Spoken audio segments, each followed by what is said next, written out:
Hello दोस्तों, कैसे हैं आप।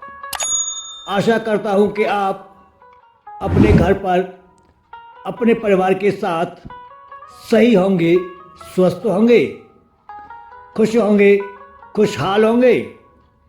साथियों, मेरा नाम है सुनील चौहान और मैं हूं आपका जर्नी एडवाइज़र। साथियों, आज मैं आपके लिए लेकर आया हूं महाभारत काल से जुड़ी एक सत्य कथा, जो कि स्वयंवंतक मणि से संबंधित है एवं स्वयंवंतक मणि की संपूर्ण जानकारी। तो चलिए वीडियो को शुरू करते हैं। लेकिन साथियों, वीडियो शुरू करने से पहले आपसे एक निवेदन है कि पहले आप इस वीडियो को लाइक कर दीजिए और इस तरह की वीडियो देखने के लिए हमारे इस चैनल SKSC यात्रा SKSC को सब्सक्राइब कर लीजिए एवं कमेंट बॉक्स में एक प्यारा सा कमेंट गुड लिख दीजिए। तो चलिए वीडियो शुरू करते हैं। स्वयंवंतक मणि का चमत्कार। स्वयंवंतक मणि का उल्लेख महाभारत और विष्णु पुराण जैसे प्राचीन हिंदू ग्रंथों में मिलता है। यह एक दिव्य रत्न था जो भगवान सूर्यदेव के द्वारा राजा सत्राजित को प्रदान किया गया था, क्योंकि राजा सत्राजित भगवान सूर्यदेव का बहुत बड़ा उपासक था और भक्त था। इसलिए भगवान सूर्यदेव ने उसकी उपासना से खुश होकर राजा सत्राजित के लिए स्वयंवंतक मणि को वरदान के रूप में दिया था और उस स्वयंवंतक मणि को हमेशा सदुपयोग करने के लिए भी राजा सत्राजित से कहा था। लेकिन राजा सत्राजित उस स्वयंवंतक मणि का सदुपयोग कम और दुरुपयोग ज़्यादा करने लगा। एक बार राजा सत्राजित ने अपने यहाँ एक महासभा का आयोजन किया, जिसमें सभी राजा एवं महाराजाओं को आमंत्रित किया गया था। साथ में भगवान श्री कृष्ण को भी आमंत्रित किया गया था। जब सभा प्रारंभ होने लगी, तब राजा सत्राजित ने भगवान सूर्यदेव के द्वारा दी गई उस स्वयंवंतक मणि के बारे में बताया और उसकी विशेषता भी बताई कि यह स्वयंवंतक मणि अष्टमन सोना, भारतीय माप के अनुसार 8 मन सोना प्रतिदिन अपने चमत्कार से अपने रक्षक को प्रदान करती है। राजा सत्राजित की यह बात सुनकर सभा में आए सभी राजाओं को बड़ा ही आश्चर्य हुआ और उस स्वयंवंतक मणि को गहरी नजरों से देखने लगे। भगवान श्री कृष्ण यह सब कुछ पहले से ही जानते थे और यह भी जानते थे कि राजा सत्राजित इस देवरूपी चमत्कारिक स्वयंवंतक मणि का दुरुपयोग कर रहा है। इसलिए भगवान श्री कृष्ण ने राजा सत्राजित को सभा में संबोधित करते हुए कहा, हे महाराज, आप इस देवरूपी स्वयंतक मणि के लायक नहीं हो, इसलिए तुम इस स्वयंतक मणि को महाराज अग्रसेन के हाथों में समर्पित कर दो। भरी सभा में राजा सत्राजित बहुत क्रोधित हुआ और सभा को भंग करने के पश्चात अपने राजमहल में चला गया। अन्य राजा भी अपनी अपनी राजधानी वापस आ गए और अपने अपने राज्य का कार्यभार देखने लगे। कुछ समय बाद राजा सत्राजित का छोटा भाई प्रसेन उस स्वयंतक मणि को पहनकर घने जंगलों में शिकार करने के लिए अपने सैनिकों के साथ चला गया। अचानक सिंह के हमले के कारण सभी सैनिकों सहित राजा सत्राजित का छोटा भाई प्रसेन सिंह का शिकार हो गया और सिंह उस स्वयंतक मणि को लेकर अपनी गुफा की ओर चला गया। लेकिन इसी रास्ते पर सामने से आ रहे भालू रूपी जामवंत का मुकाबला उस सिंह से हो गया और दोनों के बीच महायुद्ध शुरू हो गया। जामवंत ने सिंह को मारकर और स्वयंतक मणि को अपने साथ लेकर अपनी गुफा में वापस लौटकर आ गए और स्वयंतक मणि को गुफा के एक कोने में रख दिया। जामवंत की पुत्री जामवंती विवाह योग्य थी, लेकिन फिर भी जामवंती उस स्वयंतक मणि को खिलौना समझकर उसके साथ खेलने लगी और जामवंत गुफा के अंदर गहरी निद्रा में सो गई। इधर सत्राजित के गुप्तचरों ने बताया कि उसके छोटे भाई प्रसेन की घने जंगलों में मृत्यु कर दी गई है और उसका शव भी नहीं है। यह समाचार सुनते ही सत्राजित ने स्वयंतक मणि को चुराने एवं अपने छोटे भाई प्रसेन की हत्या करने का आरोप श्री कृष्ण के ऊपर लगा दिया। इससे श्री कृष्ण की छवि खराब होने लगी। जब श्री कृष्ण को यह सब कुछ ज्ञात हुआ तो वह स्वयं को निर्दोष साबित करने हेतु अपने महल से चल दिए और पूरे घटनाक्रम को ध्यानपूर्वक विचार करने लगे।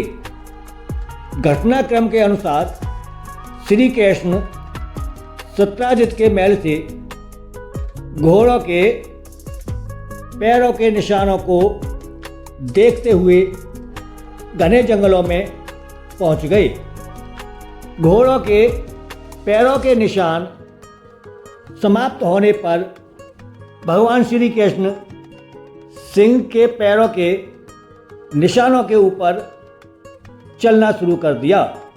सिंह के पैरों के निशान समाप्त होने पर भगवान श्री कृष्ण ने भालू रूपी जामवंत के पैरों के निशानों के ऊपर आगे की ओर चलना शुरू कर दिया और अंत में जामवंत की गुफा के पास पहुंच गए।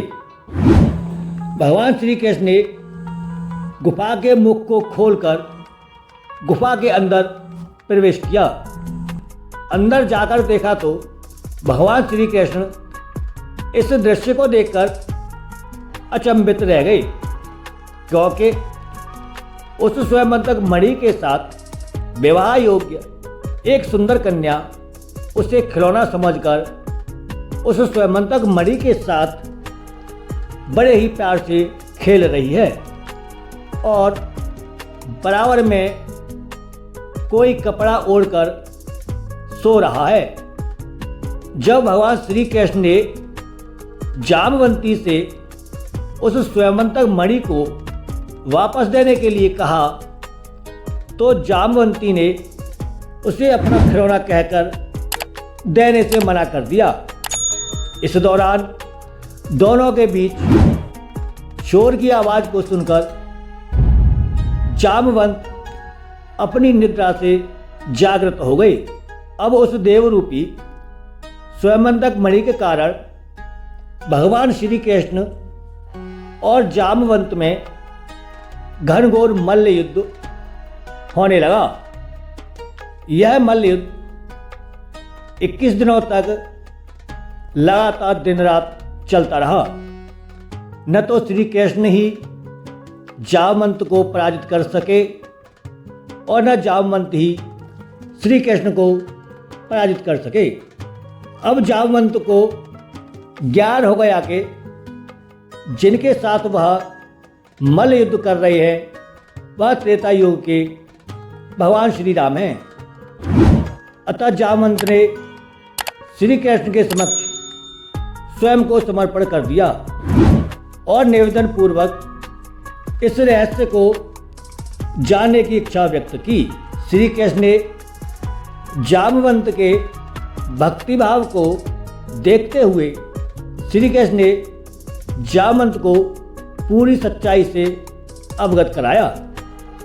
अब जामवंत ने स्वयंवंतक मणि को भगवान श्री कृष्ण को समर्पित कर दिया और साथ ही अपनी पुत्री जामवंती का विवाह भी श्री कृष्ण के साथ कर दिया और स्वयं अपने आराध्य की तपस्या में लीन हो गए।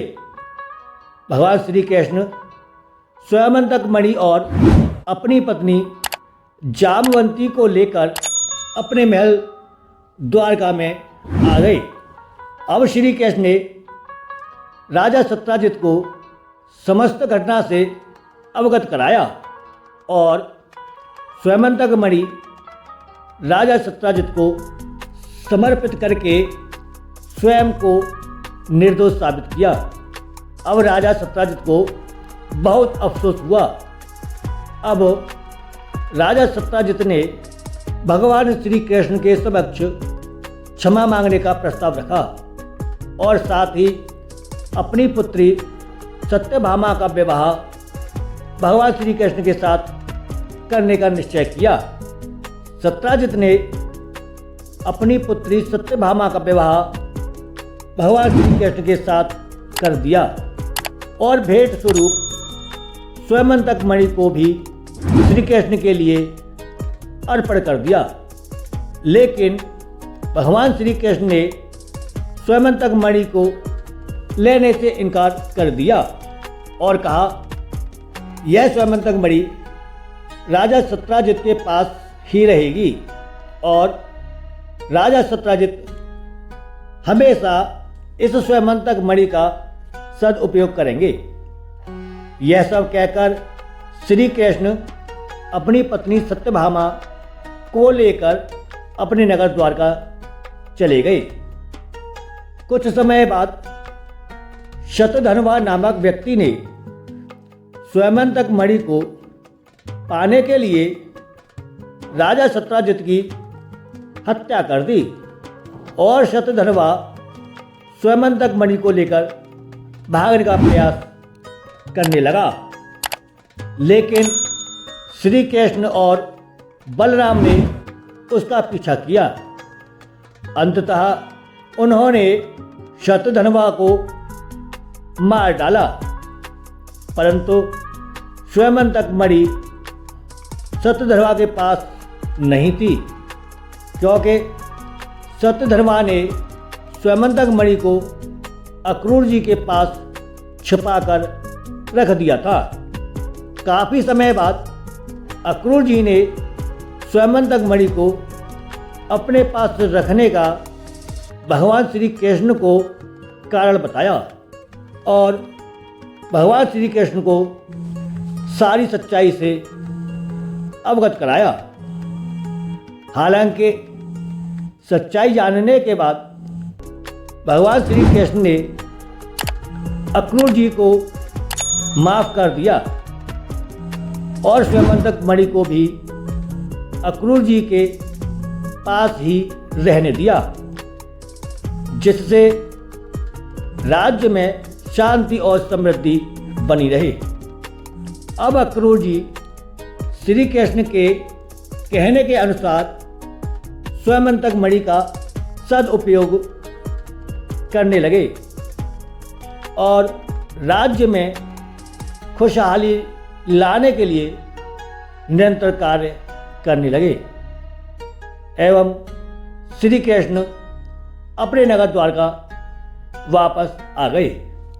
कहानी का सारांश: श्री कृष्ण की न्यायप्रियता और धर्म का पालन करने की प्रवृत्ति कथा के केंद्र में स्थित है।